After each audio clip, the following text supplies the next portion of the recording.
Kok cium nggak? Nanya ke si Dendi. Ah enggak, aku nggak cium. Gantian si Dendi yang nggak cium. Bau busuk apa yang ada dari tadi aku ciumnya bau wangi melati gitu. Nggak ada sama sekali bau busuk. Kata si Dendi kayak gitu. Wah gantian nih Wak. Nah mendengar itu Rahmat pun langsung melemparkan pandangannya ke sekeliling. Dan ketika dia melihat keranda jenazah itu lagi Wak. Entah kenapa dia berfirasat kalau bau busuk yang kucium itu Nadia itu dari keranda tuh. Dan untuk membuktikan asumsinya Rahmat pun berbisik lah sama si Ray ponakannya itu kan. Dek kamu cium bau busuk nggak dari keranda tuh? Enggak mas, aku nggak ada cium. Om nggak ada kecium. Yang ada bau wangi, itulah bau melati. Betul kok kata Mas Dendi, kata si Ray kayak gitu. Nah mendengar itu Rahmat pun tidak menjawab lagi dan dia segera langsung masuk ke dalam saf untuk sholat maghrib. Nah udahlah sholat maghrib dulu nih. Setelah sholat imam masjid itu namanya Pak Hakim Wak, lanjutlah itu berzikir. Dan setelah itu dia berniat untuk baru melakukan sholat jenazah. Tapi pada saat zikir itu sedang berlangsung, entah kenapa Wak, semua jemaah yang ada di sana memilih pulang. Gak ada yang mau lanjut sholat jenazah Nat. Alhasil waktu itu di masjid itu cuma ada 5 orang aja. Aku, si Rahmat, Ray ponakannya, Dendi, Pak Hakim, sama ada seorang laki-laki yang sepertinya itu adalah keluarga dari si jenazah itu. Cuma berlima ya kami tinggal. Nah dengan jemaah yang seadanya itu Pak Hakim pun mengajak mereka untuk mendirikan sholat jenazah. Jadi cuma berlima Wak sholat jenazah tuh.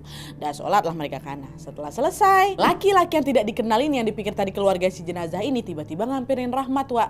Dia ngasih sebuah amplop yang berisi uang. Dia bilang makasih ya mas ya udah bantu sholatin jenazah istri saya katanya. Oh iya pak sama-sama kata Rahmat kayak gitu kan. Nah lama kemudian laki-laki itu bersama Pak Hakim segera langsung memakamkan jenazah itu ke tempat pemakaman umum setempat malam itu juga.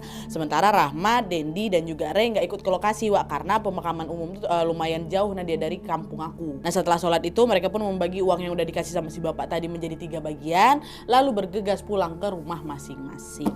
Nah meski sempat mengalami kejadian aneh ya cium bau busuk di masjid tadi Wak, malam harinya di rumah Rahmat bisa tidur nyenyak tanpa ada kejanggalan apapun. Udah nih hari pun berganti dan tanpa terasa bulan Ramadan yang ditunggu-tunggu umat muslim ini pun tiba.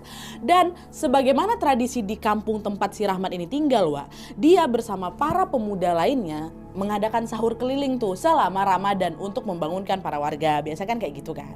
Dan supaya kegiatan itu berjalan lancar, mereka pun bagi-bagi tugas lah ini Wak. Ada yang nabuh rebana, ada yang bagian teriak-teriak sahur, sahur, ada kayak gitu. Terus ada juga yang mukul kentongan. Nah yang mukul kentongan ini tugasnya si Rahmat. Awalnya kegiatan itu berjalan lancar-lancar aja Wak. Meski harus mengelilingi desa malam-malam, mereka sama sekali nggak pernah mengalami kejadian mistis. Ya udah kayak gitu aja agenda mereka kan.